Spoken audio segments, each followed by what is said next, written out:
Pemerintahan Prabowo Gibran segera terbentuk. Puluhan calon menteri, calon wakil menteri hingga kepala badan dipanggil untuk mendapat pembekalan di Hambalang. Kabinet Presiden terpilih Prabowo menunjukkan kelanjutan program Presiden Jokowi yang tercermin dari mereka yang masuk kembali ke periode berikutnya, terutama dari tim ekonomi. Bagaimana para menteri ini siap gerak cepat menghadapi tantangan di masa depan? Malam ini saya, Rosi, mengundang ekonom senior Dr. Raden Pardede yang juga menjabat staf ahli Menteri Koordinator Bidang Perekonomian. Pak Raden, terima kasih sudah di Rosi. Terima kasih untuk diundang ke sini. Pak Raden, saya mau masuk dulu soal nama-nama menteri yang akan di Kabinet Presiden terpilih Prabowo. Reaksi pertama Pak Raden kira-kira seperti apa waktu melihat mereka dipanggil ke Kertanegara dulu dan kemudian sudah ada pembekalan di Hambalang? Tentu yang pertama adalah ya normal saja kita melihat jumlah menteri yang dipanggil lebih banyak dari yang sebelumnya.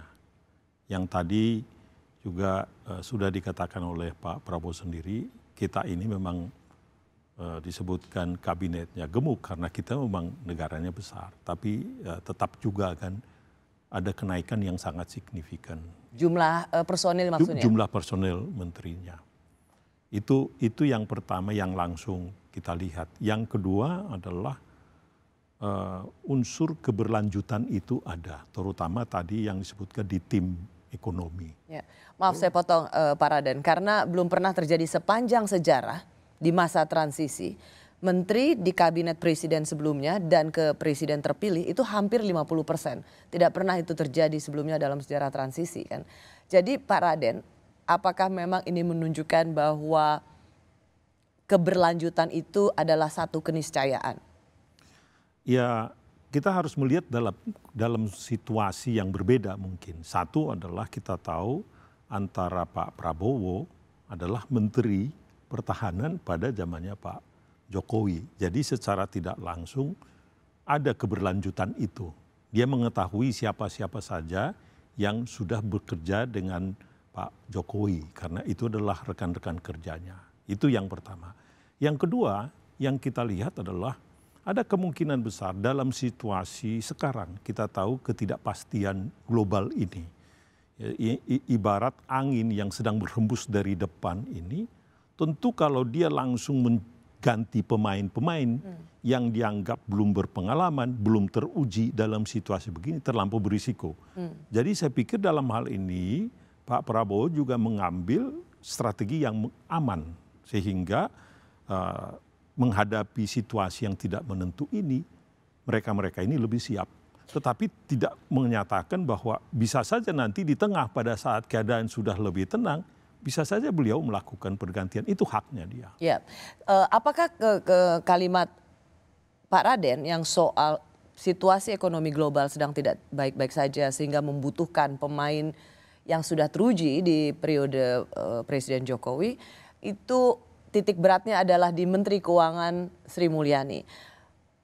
Kaget nggak Bu Sri Mulyani masuk lagi di kabinet Presiden terpilih? Ya, ada kekagetan, tetapi kemudian sesudah kita melihat ya, apa yang terjadi, kita lihat apa yang diberitakan di media, dengan kemudian situasi yang sekarang, akhirnya kita bisa menerima seperti yang saya katakan tadi, bahwa situasi global tidak baik-baik saja dari sisi tensi politik ya, kemudian keadaan di China, keadaan di Amerika yang bisa memungkinkan terjadinya volatilitas dari ekonomi dan juga keuangan yang sangat signifikan. Mengapa menurut Pak Raden Pardede bahwa Pak Jokowi merasa firm dengan Menteri Keuangan seperti seorang Sri Mulyani dan seorang Sri Mulyani yang waktu itu sudah menunjukkan sinyal seperti akan pergi, sudah pamitan, tapi kemudian bisa berada lagi dalam satu perahu dengan Pak Prabowo. Apa yang membuat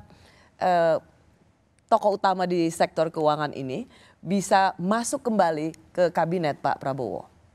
Persisnya harus ditanya Sri Mulyani dalam hal ini. Tetapi dugaan saya, ya di samping ada tanggung jawab yang dia lihat ya. Dia melihat bahwa kalau memang diberikan kepada rekan-rekannya yang sekarang terpilih menjadi wamen, mungkin belum cukup artinya memadai untuk menghadapi persoalan ini. Jadi bisa saja Bu Sri Mulyani melihat bahwa oke lah, untuk sementara ini saya harus memberikan train dulu kepada rekan-rekannya yang sudah junior ini, yang masih junior ini, untuk mereka siap nanti. Yang Anda maksud Wamen Tommy Juwandono? Itu termasuk, itu saya pikir itu hal yang baik. Ya, hal yang baik kalau Pak Tommy magang, kemudian dia makin ahli, sesudah dia makin jago dibiarkan bisa terbang sendiri. Jadi dia perlu, saya pikir, mentor, dan dalam hal ini Bu Sri Mulyani melakukan juga mentoring terhadap beliau-beliau itu semuanya, gitu loh. Jadi itu adalah bagian daripada tanggung jawab supaya tadi mengamankan apa yang sudah dilakukan di masa lalu, ya, jangan sampai hilang. Yeah. Tetap kita mempertahankan prudence fiscal policy yang bertanggung jawab, dan juga kita bisa mendapatkan pertumbuhan yang memadai. Sebelumnya Presiden terpilih selalu mengungkapkan perlunya Badan Penerimaan Negara yang dipisahkan dari Kementerian Keuangan. Tetapi begitu kita mendengar berita bahwa Ibu Sri Mulyani datang ke Kertanegara, dan kemudian pada saat press conference sesaat di depan Kertanegara, Bu Sri Mulyani menyiratkan bahwa tidak ada Badan Penerimaan Negara, jadi tetap seperti Kementerian Keuangan sekarang. Sesungguhnya apakah memang lebih baik lembaga penerimaan negara atau badan penerimaan negara itu seperti cukai, pajak memang tetap di bawah Kementerian Keuangan yang sekarang tetap dikomandani oleh seorang Sri Mulyani, atau lebih baik di luar? Berdasarkan pengalaman, ya, dan juga kita lihat, kita lakukan studi misalkan di berbagai negara, persoalan lebih baik atau tidak baik kalau itu dipisahkan sebetulnya neutral. Tidak selalu lebih baik kalau itu dipisahkan, ya. Dan tidak lebih buruk juga kalau di bawah Kementerian Keuangan. Tetap di situ. Tetapi memang kalau kita lihat bahwa kalau kita lihat dari performance dari penerimaan kita selama ini, kelihatannya memang tidak terlampau memuaskan. Harus kita akui, tax ratio kita adalah terendah di dunia. Jadi di samping itu beban dari Menteri Keuangan ini sangat luas sekali, cakupannya terlampau luas. Jadi yang mungkin dilakukan adalah ada wakil menteri seperti yang kita lihat sekarang. Oke, kalau diputus sampai di situ, lalu kenapa itu tidak dipisahkan? Kalau memang beban Menteri Keuangan besar, kenapa itu tidak dipisahkan dan supaya Badan Penerimaan Negara itu bisa lebih optimal untuk memberi pemasukan pada negara? Persoalan ini yang saya katakan tadi adalah bahwa diperlukan mungkin satu orang yang terus memelototin itu. Ya, karena persoalan di situ adalah persoalan di implementasi yang sangat detail, bukan hanya sekedar kebijakan itu. Dia harus melihat kepatuhan dari pembayar pajak itu. Jadi nggak bisa hanya wakil menteri yang kemudian wakilnya satu untuk menguasai itu semua.